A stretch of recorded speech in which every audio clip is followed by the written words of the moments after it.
Looking back, I can't ignore all the small red flags I tried to brush off. It all started innocently enough when she mentioned wanting to sign up for dance classes. We'd been dating for a couple of years, and trying something new sounded like a good idea. The way she talked about it, though, seemed different, more like she had something to prove. "I think I need this," she'd said one night, her eyes lighting up in a way that felt unfamiliar. "Just some time to focus on myself, get out of my head, you know." I remember asking, "Why don't we take the classes together?" Her reaction threw me a bit. She hesitated, giving me a faint smile, but there was an edge to it. "I just want to see if I can do this alone," she replied, and the conversation trailed off. She'd never been evasive before, and now something about her tone felt guarded. Her first few weeks of dance class seemed normal enough. She'd come back from the studio, looking a bit flushed, usually with that satisfied, worn-out look after a good workout. But slowly, her behavior started to change. She began spending more and more time at the studio, saying she needed to practice with her coach for longer hours to improve her form. The extra classes started as once a week, but quickly turned into 2, then 3 nights out. At first, I didn't think much of it. She was dedicated, and I wanted to support her. But her late nights, her excuses, it all began to feel like a pattern. She was really focused on her growth, she'd say, but it seemed like she was focused on anything but us. Then came the small changes at home. She became glued to her phone, always turned away from me when a message popped up. I remember one night in particular. She was on the couch, completely absorbed in her screen, a small private smile on her face. Her fingers flew over the screen as she typed, laughing softly. Curious, I leaned over and casually asked, "What's so funny?" She immediately tensed up, pulling the phone closer. "Oh, nothing," she replied quickly, her tone too light, too forced. "It's just a funny meme someone from class sent." She didn't elaborate, and I didn't press her, but the way she locked her screen right afterward didn't sit right with me. She'd been open with me about everything until now, and suddenly there was this wall between us. I noticed how her mentions of the dance coach, who she once called strict but helpful, now sounded different. She spoke about him with admiration, describing him as patient and incredibly talented. There was a glow in her eyes when she talked about how he'd guided her through tough routines, complimented her form, or helped her perfect a move she'd struggled with. But when I'd ask to hear more, she'd get vague, saying things like, "It's just hard to explain, you'd have to be there." That glow, the admiration, it gnawed at me. I'd seen that look before. It was how she used to talk about people she admired, but now it was all for him. The real turning point came one night when she didn't come home at her usual time. Normally, her classes ended around 8 p.m., but it was nearing 10 when she finally walked through the door. I tried to stay casual, asking how her practice had gone. "It was just a long session," she said, brushing me off. She wouldn't meet my eyes, though, her gaze shifting as she went to shower without another word. That night, something inside me broke. This wasn't just about dance anymore. Over the next few days, I couldn't shake the feeling that something was happening behind my back. I began piecing together her stories, noting every excuse, every late night. She'd come back home looking flustered, her hair and makeup slightly smudged, like she'd put herself back together in a rush. I remember one night, she walked in with her gym bag clutched tightly, heading straight for the bathroom. Her behavior was so different from the woman I knew. Normally, she'd be chatting away, telling me every detail about her day, but now it was as if she wanted to be anywhere but here, anywhere but with me. The following week, I casually asked her if she'd like to show me what she'd been learning. Her reaction was telling. She laughed nervously, saying, "Oh, it's way too advanced for you. You'd probably get bored." The comment stung, but I let it slide. But when she brushed it off like that, I realized she wasn't just hiding her moves, she was hiding something bigger. One night, she came home later than ever, around midnight. This time, she was visibly shaken. Her hands were trembling slightly as she set down her bag, and she barely looked at me as she muttered, "Long night." I wanted to ask her 100 questions. Where she'd been, why she was so late, who she was with, but I held back, not wanting to make her suspicious of my own doubts. Yet the silence that had settled between us was unbearable. She went straight to bed, and I lay awake, staring at the ceiling, trying to figure out if I was just paranoid or if there was something real going on. That's when I decided I had to know the truth. I couldn't live with this gnawing feeling anymore, constantly second-guessing her every word, every glance, every laugh. It was eating me alive, and I knew there was only one way to end it. I had to see it with my own eyes.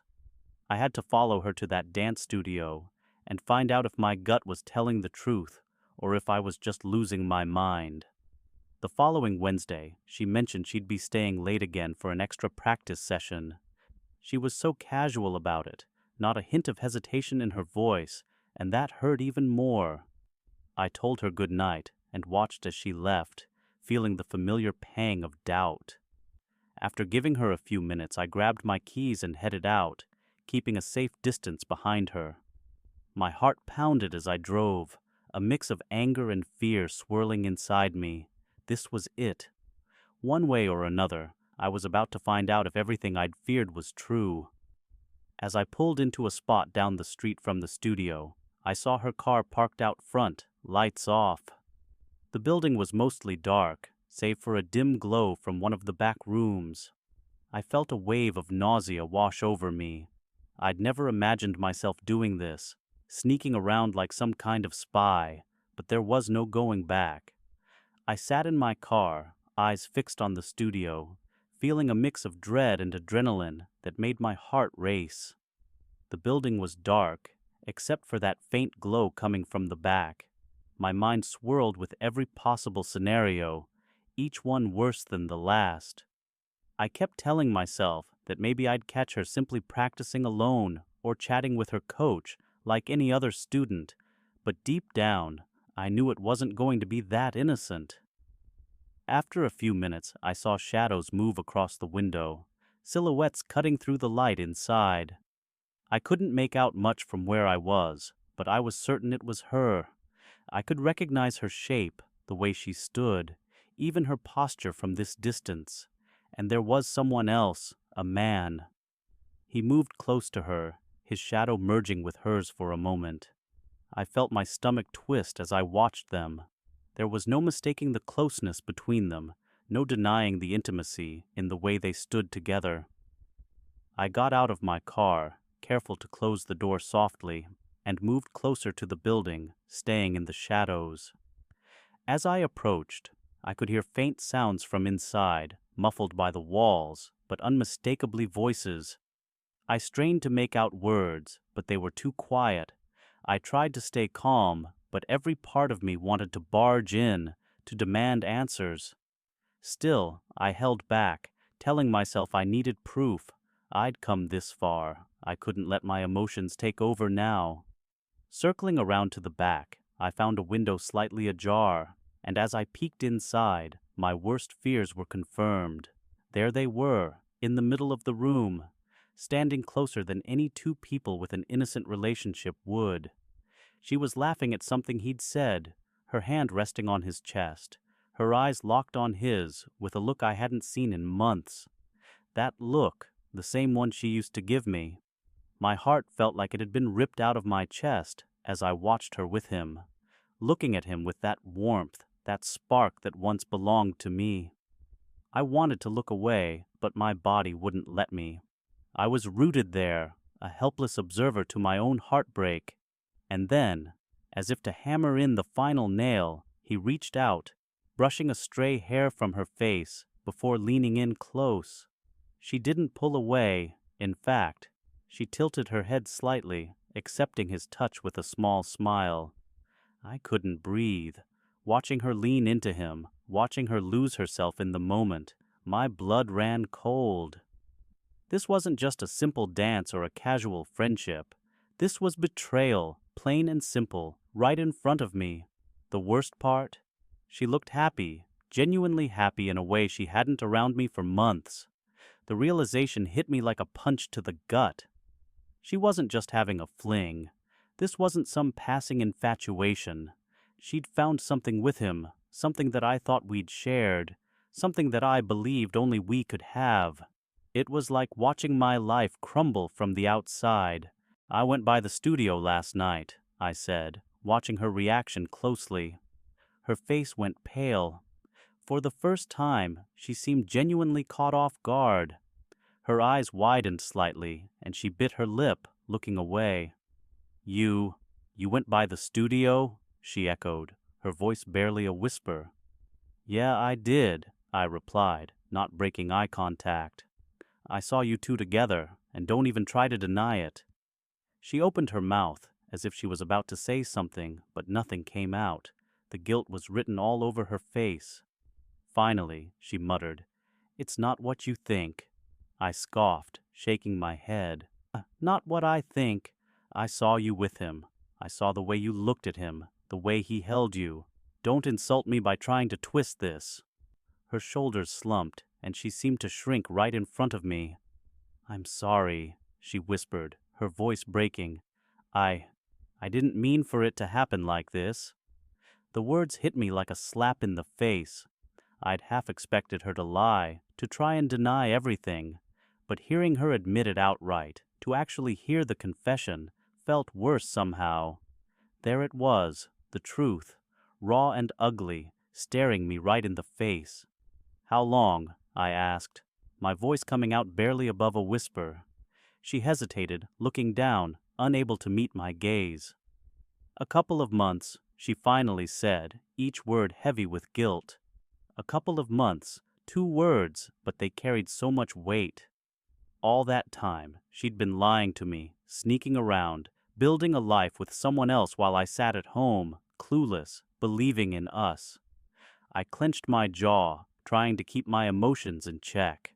"And you didn't think to tell me? You thought you could just keep lying to my face?" Her voice was small, defeated. "I didn't know how to tell you. I didn't want to hurt you." "Well, congratulations," I said, my voice dripping with sarcasm. "You succeeded. I'm hurt. Mission accomplished." The silence stretched between us, thick with everything left unsaid. I could feel the anger, the betrayal, the heartbreak twisting inside me, each emotion fighting for control. I wanted to scream, to demand answers, to understand how she could do this to me, but at the same time, I knew no explanation would make it any easier to bear. She looked up at me, tears welling up in her eyes. "I never meant for this to happen," she said, her voice trembling. It just happened. I got caught up in it, in the excitement, in the way he made me feel. I know it sounds selfish, but I felt alive again." "Alive," I repeated, my voice barely controlled. "You needed him to feel alive. What about us? What about everything we've been through together?" She shook her head, wiping away a tear.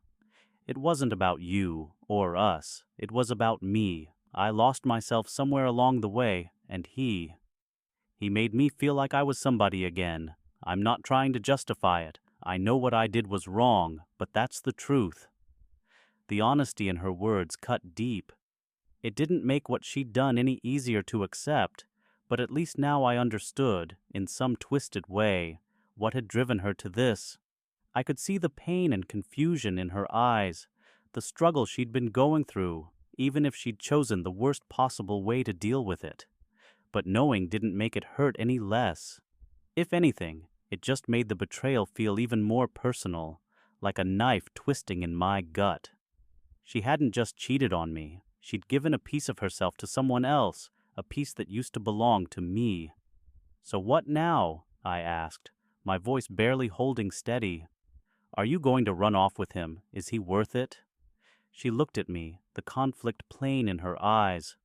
For a moment, I thought she was going to say yes, that she was ready to throw everything away for this man. But then, She shook her head slowly. "No," she whispered, almost to herself. "I don't know what I want. I don't even know who I am anymore." The room felt colder as the silence returned. We were both standing on opposite sides of a broken bridge, staring at the wreckage of our relationship, unsure of how to move forward.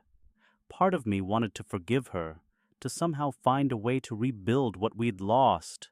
But the damage was done, the trust shattered. In that moment, I realized that whatever happened next, things would never be the same between us. The love we'd shared, the bond we'd built, it was gone, tainted by lies and betrayal.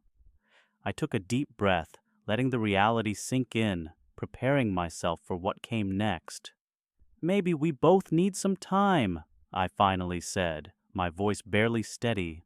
She nodded, looking at me with a mixture of regret and sorrow. "I think you're right." And just like that, everything between us was over. After that conversation, it was like the air in the house changed. Everything between us shifted, settling into a strange, painful silence. She stayed in the spare room, barely coming out. The space between us was more than physical. It was like living with a ghost of someone I used to know. I wanted to ask her if she felt anything, if she was grieving too, or if she had already moved on in her mind, back to the studio, back to him.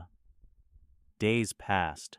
At first, I'd catch myself looking at my phone, waiting for messages from her that would never come, hoping for an apology that would make any of this make sense. But there was nothing, just silence. She barely acknowledged my existence as we avoided each other in the house, sharing an empty space that felt less like a home and more like a prison, holding the shattered remains of what we'd had. One night, I decided to go through our things, just to see if there was anything worth holding on to. I pulled out old photos, birthday cards, love notes we'd written in the early days. Every memory felt like a weight on my chest, each one a reminder of how happy we'd been, of how much we'd lost. I looked at a photo of us on one of our first dates, laughing, carefree, completely in love. It felt like a lifetime ago, like it was someone else in that picture. I couldn't recognize the people we'd once been. I thought about her words, how she'd felt alive again with him. It was like she'd chosen to rewrite her own history, disregarding everything we'd built together, all the sacrifices, the love, the laughter, and the fights we'd worked through.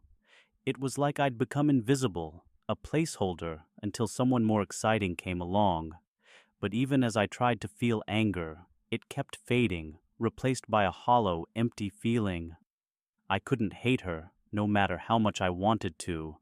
There was still that part of me that remembered the woman I'd fallen in love with, the one who had once been everything to me.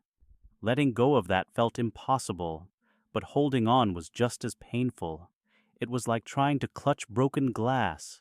The tighter I held, the deeper it cut. Eventually, I knew I couldn't keep going like this, so I started picking up the pieces of my life. I focused on small things, reclaiming my routines, rebuilding in tiny steps. I went back to the gym, started hanging out with old friends I hadn't seen in months.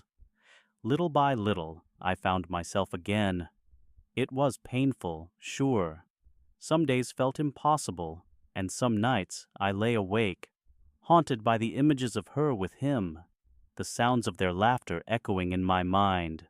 But I knew that moving forward was the only choice I had left. About a month after everything came crashing down, I saw her for the first time in weeks. She'd moved out of the house, leaving behind only a few things she'd forgotten, like her hairbrush on the bathroom counter and an old sweater tossed on a chair. When she showed up that day, there was something different about her, a mix of nervousness and regret that I hadn't seen before. She stood in the doorway, hesitant, as if unsure whether she even had the right to be there. "Hey," she said softly, looking around the room as though seeing it for the first time. "Hey," I replied, my voice flat, drained of the emotion I once would have felt seeing her. She looked at me, her eyes full of something I couldn't quite place. Guilt, sadness, maybe even a bit of hope. I wanted to see how you're doing, if you're okay. I shrugged, keeping my face neutral. I'm doing as well as I can be. She nodded, biting her lip, clearly struggling with whatever had brought her here. I know I don't have any right to ask, but do you hate me?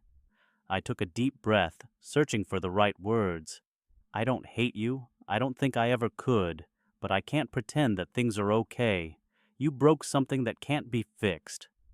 She looked down, and I could see her shoulders slump, the weight of her own actions finally settling on her. I'm sorry. I know that doesn't mean much now, but I am. I've been going to therapy, trying to understand why I did what I did. It's not an excuse, but I just wanted you to know that I regret everything. Her words hung in the air, hollow apologies that came too late. They didn't heal the wounds or make the betrayal any less painful. But I could see that she was genuinely sorry, even if it couldn't change what had happened. I appreciate that, I replied quietly. But right now, I think it's best if we both just move on. She nodded slowly, a single tear slipping down her cheek. I understand. With that, she turned to leave, casting one last glance around the room before walking out the door. I watched her go, feeling a strange mixture of relief and sadness. I knew I'd never see her again. It was finally over, the last chapter closed. And as painful as it was also freeing. I could finally begin to rebuild, to find myself again, without the shadows of betrayal looming over me.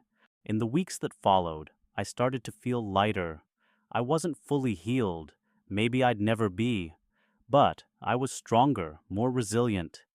I'd survived the heartbreak, the lies, the betrayal. And somehow, I'd come out on the other side. For the first time in a long time, I felt ready to move forward. Not with someone new, not yet, but with myself, with the person I was becoming. And that was enough. It started small, like these things always do. Tiny changes that you can't quite put your finger on, but feel in the pit of your stomach. You tell yourself it's nothing, ignore it, push it aside. But it's there, gnawing away, a quiet voice saying, "Something isn't right."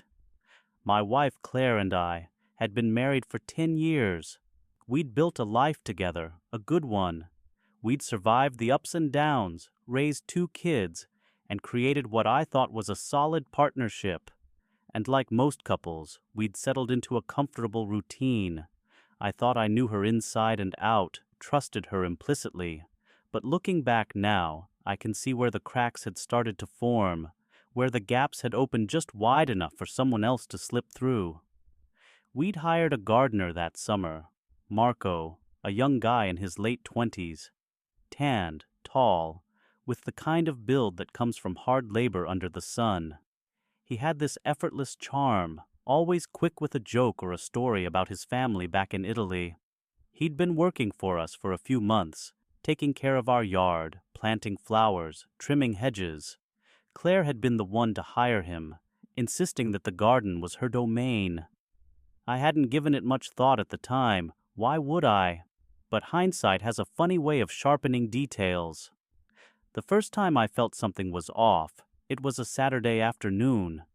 I was working from home, staring at my laptop in the living room, when I noticed Claire lingering by the kitchen window. She was watching Marco, her eyes following his every move as he worked outside. It wasn't just a casual glance. It was a focused, almost hungry gaze. I dismissed it at the time. Maybe she was just admiring his work, I told myself. Or maybe I was just being paranoid. But after that, I couldn't shake the feeling. Little things started to add up, like how she'd suddenly taken interest in the garden more than she ever had before. Claire had always been more of an indoor person, preferring books and cozy afternoons to dirty hands and yard work. But now, she'd spend hours outside, ostensibly helping Marco with the plants, discussing soil conditions and mulch types. When I joked about it, she brushed it off, saying she just wanted the garden to look perfect for our summer parties. Then came the laughter. I'd hear it drifting through the open windows, her laugh, bright and carefree, mixed with his deep, accented voice. It was a sound that used to be reserved for us, for our late-night conversations and private jokes. But now she was sharing it with him. One afternoon, I walked outside, intending to ask her something trivial, maybe about dinner plans. I found them standing close together, her hand on his arm, both of them laughing at something. The moment I stepped out, they pulled apart, her face flushing slightly as she greeted me. Marco looked at me with his usual easy smile, but there was something in his eyes, something challenging, almost taunting. I shook it off, choosing to ignore it. But that night, as I lay in bed beside her, I couldn't stop thinking about it. That touch on his arm, the way she'd looked at him. It was too familiar, too intimate. I told myself I was being ridiculous, that I was just overthinking things. After all, Claire loved me. We had a life together, kids, memories. She wouldn't throw that away for a fling with the gardener, would she? But the doubts kept creeping in, seeping into every thought, every glance, every touch. I began watching her more closely, paying attention to the way she'd excuse herself to check on the garden or see if Marco needed anything. The more I noticed, the more obvious it became, like puzzle pieces falling into place. But still, I didn't have proof, just a gnawing, growing suspicion. One day, I decided to test my theory. I told Claire I'd be working late, that I had a big project to finish up, and would be home late that evening. She barely reacted, giving me a casual smile and a peck on the cheek as she said, "Good luck with your work." I left the house, but circled back a few hours later, parking down the street and waiting. It was dark when I finally saw it. From my spot down the street, I could just make out the glow of lights in the garden, and through the bushes I could see two shadows, close, moving together. And then, as if to confirm my worst fears, I heard laughter. Her laughter mingled with his. They didn't bother to be quiet, didn't seem to care if anyone saw them. I clenched my fists, the pain of betrayal settling in, heavy and cold. The sight of them together, the laughter, the touches, it was all the confirmation I needed. She was cheating. Once I saw them together that night in the garden, there was no going back. The betrayal felt like a punch to the gut, a heavy raw feeling that didn't fade, didn't ease. I stayed in the car for a while, watching them, almost as if I couldn't believe what I was seeing. But there they were, standing close, her hand resting on his shoulder, his fingers brushing her cheek. It was intimate in a way that you can't misinterpret, a way that screamed of everything I'd been afraid to admit. I'd been right. I didn't know what to do. I wanted to storm in there, to confront them, to make them see the pain they were causing me. But a part of me hesitated, almost as if acknowledging it out loud would make it real. Instead, I drove around aimlessly for hours, going over everything in my head, trying to figure out what to do next. The next morning, I decided to play it cool, to watch and wait. I wasn't about to let her know I'd seen anything. I needed her to confess, to look me in the eye and tell me the truth. So, I acted normal, as if nothing had happened, as if I hadn't seen her with Marco the night before. But inside, I was on fire. Every small detail of our interactions, laced with a bitterness I couldn't hide. I started tracking everything, noting every excuse, every time she would go check on the garden or run an errand. I took mental notes of her outfits, her perfume, the way she'd spend extra time in front of the mirror before heading outside. It was like she was flaunting it right in front of me, but each time she'd look my way, I'd force a casual smile, playing the role of the clueless husband. Then one day, after almost a week of watching her closely, I couldn't hold it in anymore. I'd caught her sneaking glances at her phone during breakfast, smiling at messages she didn't bother to hide. When she left the kitchen, her phone sitting on the counter, I couldn't resist. I unlocked it with the passcode I knew by heart, because we'd always shared everything before, And there it was. Text after text between her and Marco, messages dripping with flirtation, hidden meanings, and memories of moments they'd shared that I'd been oblivious to. One of the messages read, "Can't wait to see you tonight. Meet me in the garden after dark?" My stomach churned, rage bubbling up. How long had this been going on? How many nights had she slipped away to meet him while I lay asleep in our bed, trusting her, believing in her? I decided to confront her. Enough was enough. I wasn't going to stand by and watch her make a fool out of me. That evening, I waited until the kids were in bed, until it was just the two of us in the living room. I watched her, trying to see her the way I used to, trying to reconcile the woman I loved with the person who had done this to me. She was curled up on the couch, a book in her hand, looking perfectly at ease. It was like nothing had changed for her, like she was just living her life without a second thought about me. "Claire," I said, my voice low but steady. She looked up, surprised by the tone. I could see a flicker of unease in her eyes, like maybe she knew what was coming. "Yeah," she replied, setting her book down, her face still feigning innocence. I took a deep breath, steadying myself.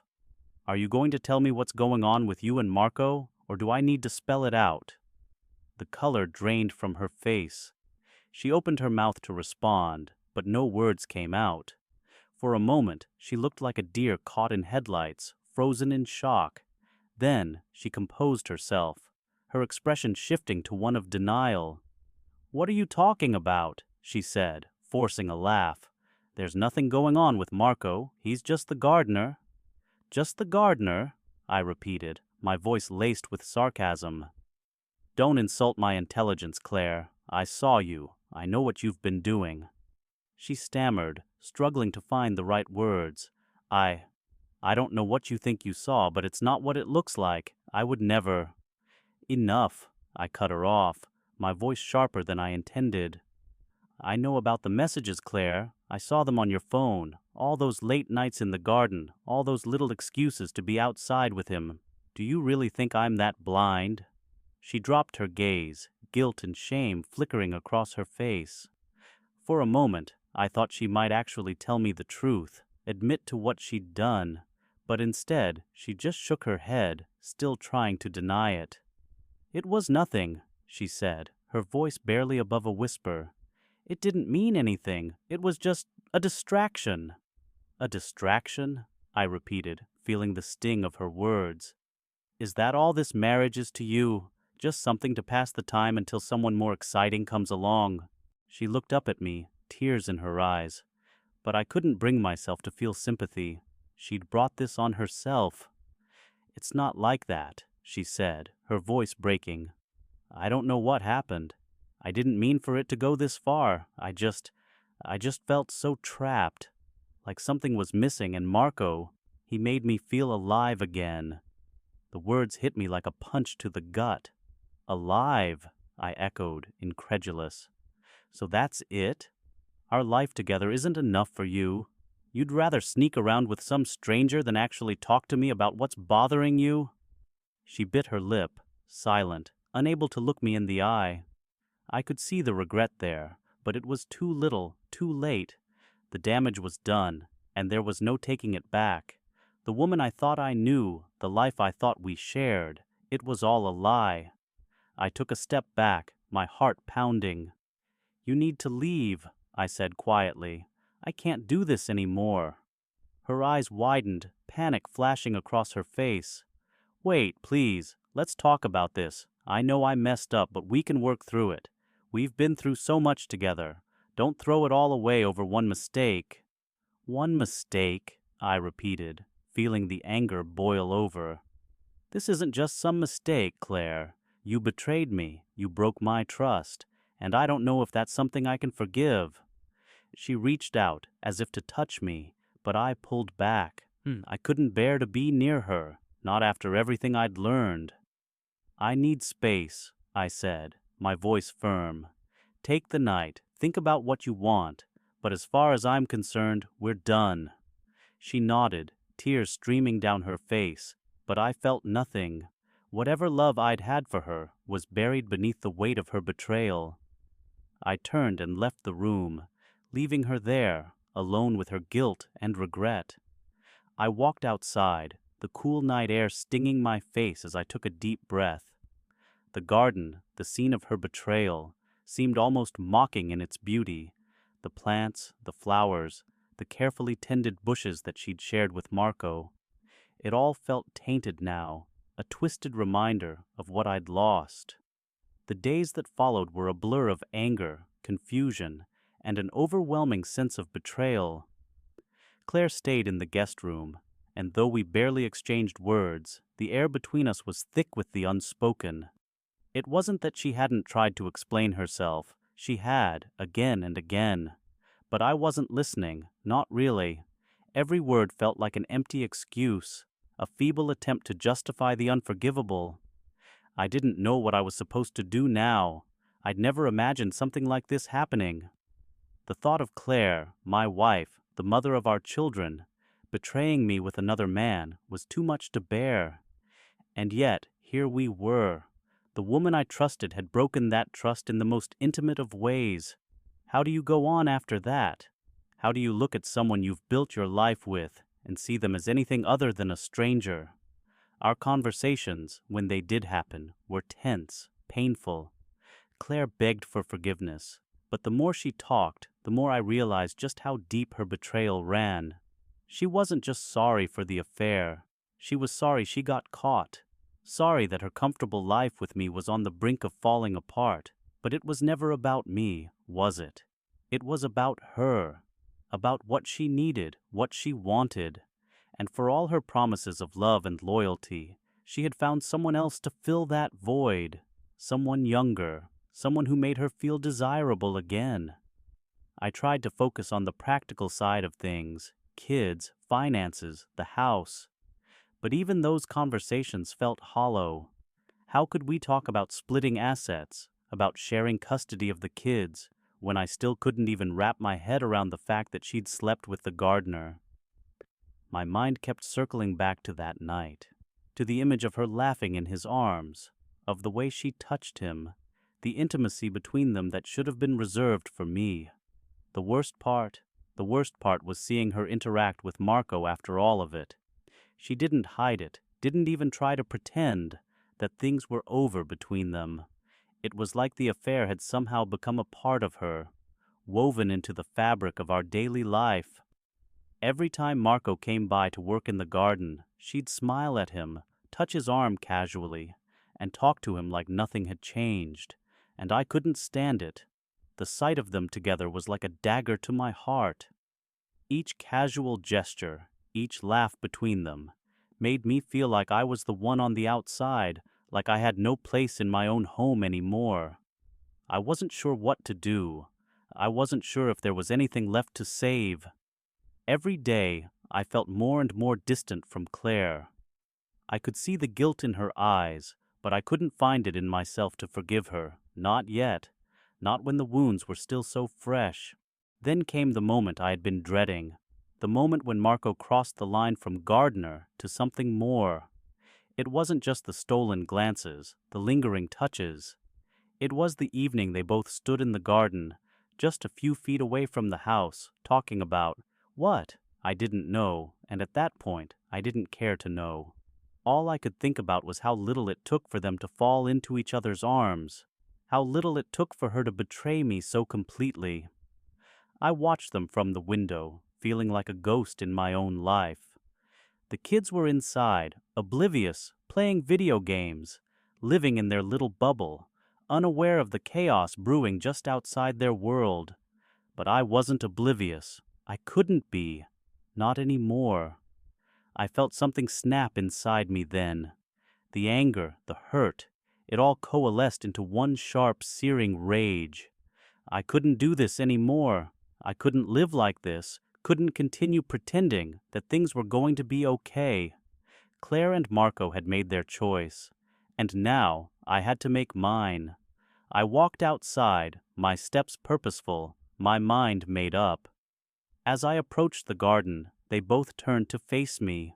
Claire's face faltered for a moment, but Marco, Marco stood there with that same cocky grin he'd worn the first time I met him. And in that moment, I realized that he wasn't just some guy.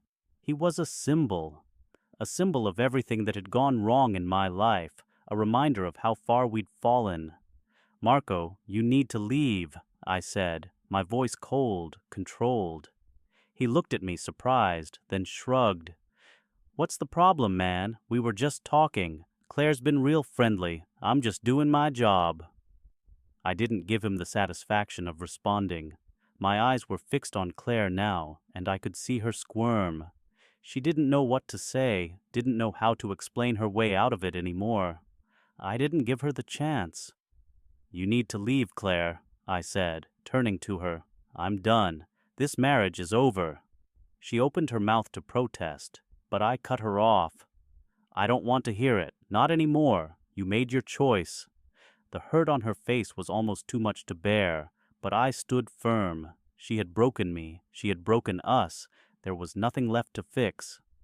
Marco, finally sensing that things were about to escalate, turned and left without another word. Claire didn't move, still standing there, as if waiting for me to change my mind. But I was done. My heart had been shattered, and I wasn't about to put the pieces back together just because she decided she was sorry now. The next few days were a blur of phone calls, lawyers, and heartache. Claire kept begging for a chance to make things right, but I wasn't listening anymore.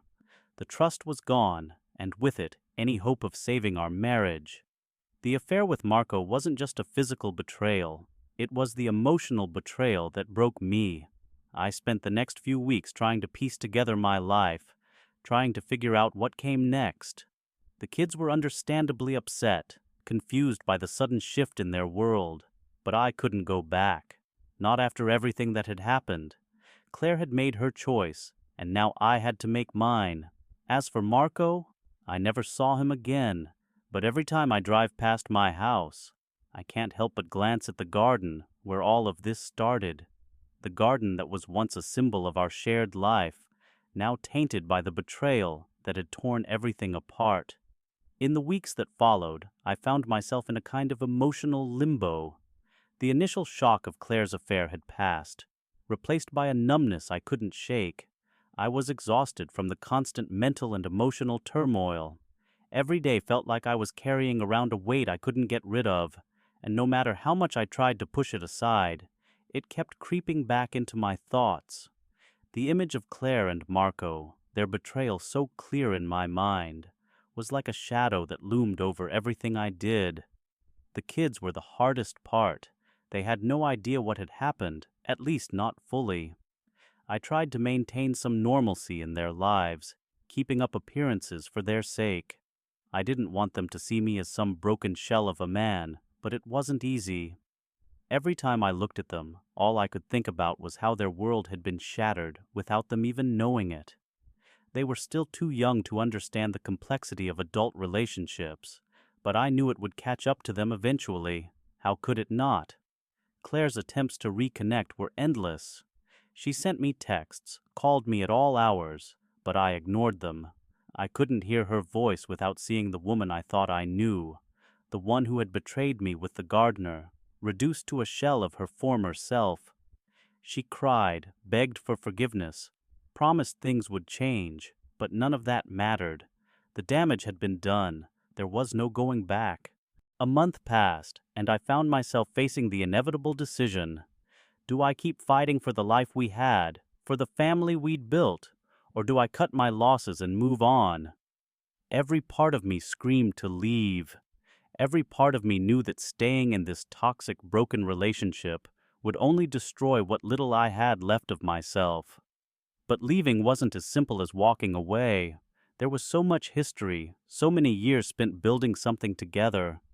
The thought of throwing all that away was daunting, even if it was clear that our relationship was beyond repair. One evening, I finally sat down with Claire. The conversation had been building for weeks, but I wasn't sure I was ready to have it. She'd stopped pleading by then, and the anger that once simmered between us had cooled, replaced by a tense silence. It was almost like we were two strangers sitting across from each other, both knowing that this was the last conversation we would ever have as husband and wife. "I'm leaving," I told her, the words feeling foreign on my tongue, as if they weren't even mine. "I can't do this anymore. You've hurt me in ways I can't even explain. I don't know if I can ever forgive you for what you did with Marco." Claire's face fell, her lips trembling, but she didn't cry this time. She had no tears left, no more lies to tell. She just nodded, as if she'd known this moment was coming, as if she'd been waiting for me to say the words out loud. "I never meant for any of this to happen," she whispered, her voice hoarse.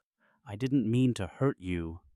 "I know," I said, my voice tight, "but you did, and now I have to figure out how to move forward. I need to rebuild my life. I need to find out who I am without you in it." She nodded again, her eyes downcast. There was nothing more to say. The marriage we once had was gone, and no amount of regret, no amount of pleading, could bring it back. The next few days were a whirlwind of packing, moving, and finalizing things with the lawyers. I never thought I'd be here, arranging for the end of a marriage that had once meant everything to me. The house, the life we'd built, it was all slipping away, and there was nothing I could do to stop it. As I moved my things out of the house, it felt surreal. Every room I walked into, every familiar corner, felt like a reminder of what had been lost. The kitchen where we had shared so many meals, the living room where we'd spent lazy weekends together. It all felt tainted now. Every memory was overshadowed by the knowledge of what Claire had done. I couldn't look at the garden anymore without seeing Marco, without seeing her in his arms. It was like the whole house had become a symbol of the betrayal that had shattered everything. But even as I packed up my things and prepared to leave, I couldn't deny the feeling that something was missing. Despite everything Claire had done, despite the pain and the anger, there was still a part of me that couldn't let go. It was the part of me that still remembered the good times, the part that still loved her, despite all the damage. But that part wasn't enough to keep me in this broken relationship. I had to move on. I rented a small apartment in the city, a place far enough away that I could start fresh, but close enough that I could still be there for the kids when they needed me. It wasn't much, but it was mine. For the first time in a long time, I felt like I was doing something for myself, something that wasn't influenced by Claire's needs, by the facade of our family. I didn't know what the future held, but I knew I had to move forward, even if it meant doing it alone. As for Claire, she moved on too, in her own way. She stayed in the house with the kids, trying to piece her life back together, trying to make sense of the wreckage she'd created. I heard from her occasionally, but our conversations were brief, polite. The anger and resentment that had once burned between us had faded into a quiet acceptance. She had done what she did, and I had made my decision. There was no going back. And Marco? Well, I never saw him again. I didn't care to. The thought of him being anywhere near my family was too much to bear. I had enough of that chapter in my life, enough of the man who had crossed a line that could never be uncrossed. It's been months now since that final conversation, and as I sit in my new apartment, I sometimes think about what could have been, what I could have done differently, but then I remember the feeling of betrayal, the crushing weight of her actions, and I know that leaving was the only choice I had. The marriage was over, but my life wasn't. I'm still here, still standing, still figuring out who I am without the woman who once held my heart in her hands. And maybe, just maybe, that's the beginning of something better.